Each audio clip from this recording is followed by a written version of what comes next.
काय मग मंडळी, हे जे बीट दिसत आहेत हे कोणाकोणाच्या घरामध्ये आवडीने खाल्ल्या जात नाहीत. माझ्या घरामध्ये तर ते असे खाल्लेच जात नाहीत. मग मी काय करते, पराठे, कोशिंबीर किंवा पुऱ्या या मार्गाने मुलांच्या पोटामध्ये घालते. आता इथे 2 बीट छान धुवून सोलून घेतलेले आहेत. सोलून याचे बारीक तुकडे करून घ्यायचे आहेत. त्यानंतर मिक्सरच्या एका भांड्यामध्ये 7 ते 8 हिरव्या मिरच्या, थोडंसं आलं आणि भरपूर असा लसूण, 1 चमचा जिरं, कोथिंबीर आणि कोथिंबीरच्या काड्या घालून मिक्सरला बारीक करून घ्यायचं आहे.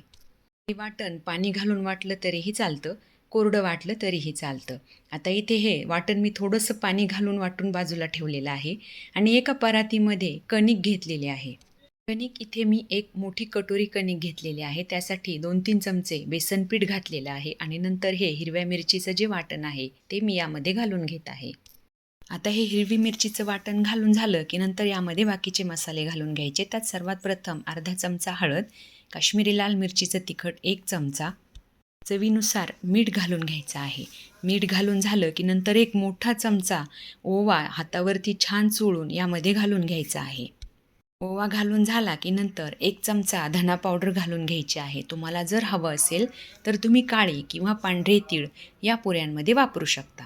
आता इथे हे जे बीटचे तुकडे आहेत ते छान मिक्सरला फिरून घ्यायचे आहेत आणि याची पाणी घालून चांगली पेस्ट तयार करून घ्यायची आहे. बीटमध्ये रक्तवाढीचेही खूप गुणधर्म असतात, परंतु मुलांना पोटापेक्षा किंवा शरीरापेक्षा जिभेची चव महत्त्वाची असते, म्हणून मग मुलं खात नाहीत. आता ही बीटची जी पेस्ट आहे ती या मिश्रणामध्ये घालून व्यवस्थित पुरीच्या पिठाप्रमाणे हे पीठ भिजून घ्यायचं आहे. आता पीठ भिजून झालेलं आहे. पीठ वरतून कडक होऊ नये म्हणून थोडासा तेलाचा हात लावून ठेवून द्यायचं आणि नंतर आपण ज्या पुरीच्या लाट्या बनवतो त्याच पद्धतीने याच्या लाट्या बनवून घ्यायच्या आहेत.